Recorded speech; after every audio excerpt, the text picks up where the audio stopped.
Pan India rebel star Prabhas హీరోగా నటిస్తున్న కల్కి 2898 ఏడీ చిత్రంపై భారీ అంచనాలు ఉన్నాయి. గ్లోబల్ రేంజ్లో రూపొందుతున్న ఈ మూవీపై హైప్ విపరీతంగా ఉంది.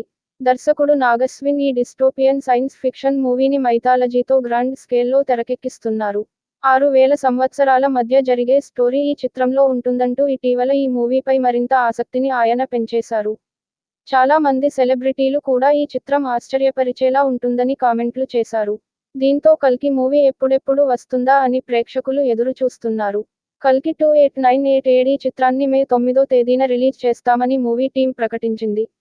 అయితే, ఆ సమయంలో దేశవ్యాప్తంగా సార్వత్రిక ఎన్నికలు జరగనుండటంతో ఈ చిత్రం ఆ తేదీన రిలీజ్ కావడం కష్టమేనని కొన్నాళ్లుగా టాక్ వినిపిస్తోంది. ఈ చిత్రంలో ప్రభాస్ క్యారెక్టర్ పేరుతో పాటు కొత్త లుక్ను మూవీ టీం రిలీజ్ చేసిన పోస్టర్లోనూ రిలీజ్ డేట్ లేదు. ఎన్నికలతో పాటు మరో కారణం వల్ల కూడా ఈ మూవీ విడుదల ఆలస్యం కానుందని తెలుస్తోంది. కల్కి 2898 ఏడీ సినిమా వీఎఫ్ఎక్స్ పనులు కూడా ఆలస్యమవుతున్నట్టు సినీ సర్కిల్లో టాక్ చక్కర్లు కొడుతోంది.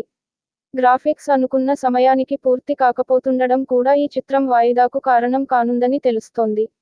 సంతృప్తి చెందని కొన్ని సీన్లకు మళ్లీ సీజీ చేస్తున్నారని కూడా సమాచారం. మొత్తంగా మే 9వ తేదీన చిత్రం రిలీజ్ కాదనే పుకార్లు మరోసారి జోరందుకున్నాయి. కల్కి 2898 ఏడీ సినిమా వాయిదా పడితే ఎప్పుడు తీసుకురావాలన్నది కూడా సందిగ్ధంగానే ఉంది. ఆగస్టుతో పాటు అక్టోబర్లోనూ కొన్ని పాన్ ఇండియా సినిమాలు రిలీజ్ కానున్నాయి. అయితే, కల్కి చిత్రం రిలీజ్పై త్వరలోనే మూవీ టీం క్లారిటీ ఇచ్చే అవకాశాలు ఉన్నాయి.